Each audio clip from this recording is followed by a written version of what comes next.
Hey y'all, it's Lindsay. I have a peanut butter sandwich cookie to share with you today that will remind you of Nutter Butters of the past. So good, so delicious, and all low carb keto friendly. I kind of created this recipe on accident. I was purposing to create a different type of sandwich cookie that I still am working on, but in the process of my experimentation, I created these and I was able to replicate them enough times to say this is a winner of a recipe.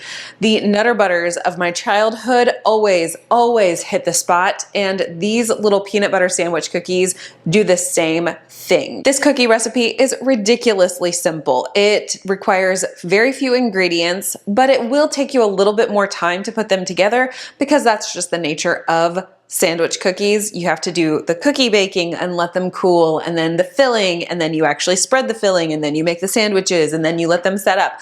So it's a little bit more involved than a standard cookie, but it is so worth it. So very worth it. And today I'm going to be using a peanut butter KetoChow to get the delicious peanut buttery flavor. If you don't have a peanut butter KetoChow, easily just use whatever protein powder you like. I really love the Isopure unflavored whey protein isolate. And then you add in some of this peanut butter powder that will give you all of the delicious peanut butteriness you can want.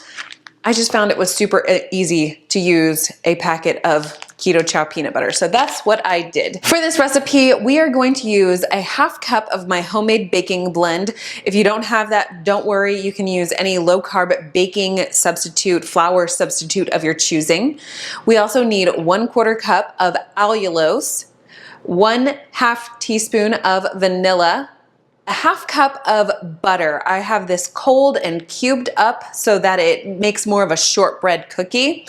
And then we're going to use that 1 serving of KetoChow in the peanut butter flavor. Using the food processor, combine all of your cookie ingredients in the bowl.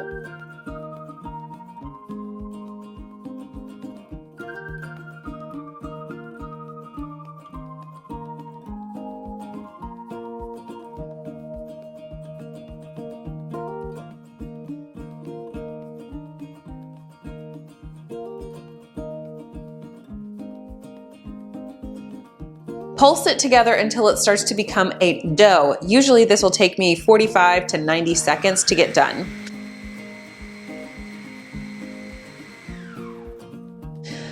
Once that dough has come together, pour it onto a piece of parchment. You may need to press the dough together to kind of get it less crumbly, but it should press together and become a uniform dough. Roll your dough on your parchment paper until it's about 1/8 to 1/4 inch in thickness. I like to use an extra piece of parchment paper on top between the dough and my rolling pin so that the dough doesn't stick to my rolling pin. If you've got one of those like awesome marble rolling pins, it might not be as big of a deal for you, but the layer of parchment between the rolling pin and the dough works beautifully for me. And I'm gonna use that parchment again when I'm ready to bake the cookies. Once your dough is an even thickness, transfer it to the freezer for about 10 to 15 minutes. Once your dough is chilled, we need to preheat the oven to 350 degrees Fahrenheit so it is ready for us once we are finished cutting out our cookies. I like these cookie cutters. They're really cute, and having that plunger on the back makes it really simple to extract the cookie from the cutter if it does get trapped inside. If your cookie dough gets a little bit warm, it might be tricky to transfer the cutout cookies onto your cookie sheet. Just take your dough and pop it back in the fridge for 3 or 4 minutes to let it firm back up, and then take it out to transfer those cookies. Line up your cookies on your cookie sheet. These will not spread, so there's no fear in putting them too close together. Bake your cookies for 8 to 12 minutes, but keep a very close watch on them. Allulose is a fantastic ingredient that acts so similar to sugar, but it does brown really quickly. So you wanna be very diligent with watching these.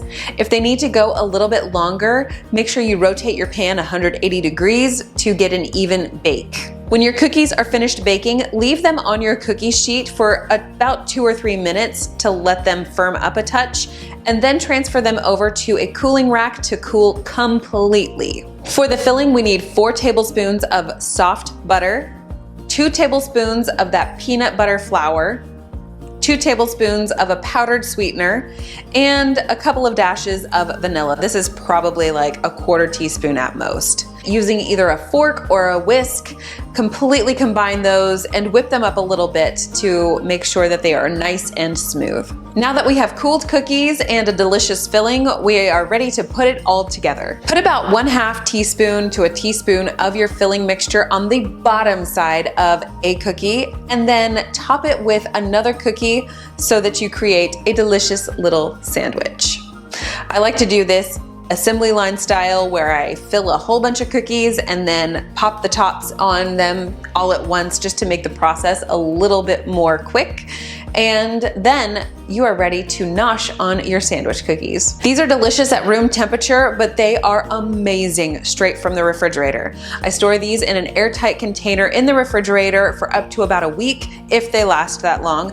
I'm sure they would go longer, but we haven't actually challenged ourselves to see how long they could go in the fridge because they get eaten up too quickly. If you'd like a printable version of my recipe, there will be a link in my description box below to my recipe blog, where you will find that and all of the other recipes that I have. If you'd like to source any of the ingredients that I've used, also those will be in the description box below. When you get the chance to try these cookies out, make sure you come back and let me know how you like them. I'll see y'all in my next video.